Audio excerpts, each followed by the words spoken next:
அஸ்ஸலாமு அலைக்கும். தினமணி பத்திரிகையில் வெளிவந்திருக்கும் ஒரு செய்தி படிக்கிறேன், கேட்பீராக.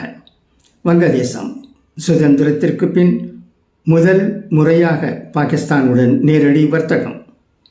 பாகிஸ்தான் மற்றும் வங்கதேசம் ஆகிய இரு நாடுகளுக்கு இடையிலான அரசு அனுமதி பெற்ற நேரடி வர்த்தகம் முதல் முறையாக துவங்கப்பட்டுள்ளது.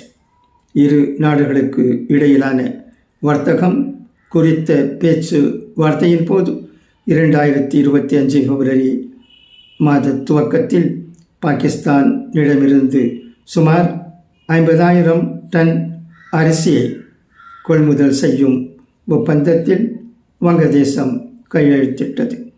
அந்த ஒப்பந்தத்தின் அடிப்படையில் முதல் முறையாக அரசின் சரக்குகளை ஏற்றிக்கொண்டு பாகிஸ்தான் தேசிய கப்பல் கழகத்தின் PNSC கப்பல் ஒன்று வங்கதேசத்தின் துறைமுகத்தை அடைய உள்ளதாகவும் இது கடல்சார் வர்த்தக உறவுகளை மேம்படுத்த உதவும் எனவும் தெரிவிக்கப்பட்டுள்ளது. இதன் மூலம் பாகிஸ்தானிலிருந்து 50,000 டன் அரிசியானது 2 கட்டமாக வங்கதேசத்திற்கு இறக்குமதி செய்யப்பட உள்ளதாகவும் அதன் 2ஆம் கட்ட இறக்குமதி சுமார் 25,000 டன் அரிசியுடன் மார்ச் மாத துவக்கத்தில் மேற்கொள்ளப்படும் என கூறப்பட்டிருக்கிறது.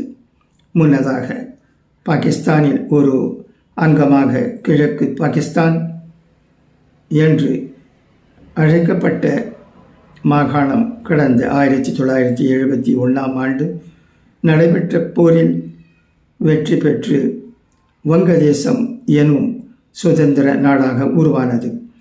அதற்கு பிறகு முதல் முறையாக அதிகாரப்பூர்வ வர்த்தக உறவுகள் மீட்டெடுக்கப்பட்டு இந்த வர்த்தக போக்குவரத்து அமைந்துள்ளது. மேலும் இந்த புதிய வர்த்தக ஒப்பந்தம் இரு நாடுகளுக்கும் இடையிலான பொருளாதார உறவுகளை வலுப்படுத்தும் எனவும் நேரடி கப்பல் போக்குவரத்தை எளிதாக்கும் என்றும் எதிர்பார்க்கப்படுகிறது. கடந்த 2024ஆம் ஆண்டு ஷேக் ஹசீனாவின் ஆட்சி கவிழ்க்கப்பட்டதற்கு பிறகு பாகிஸ்தான் வங்கதேசத்திற்கு இடையிலான உறவு மேம்பட்டுள்ளது குறிப்பிடத்தக்கது.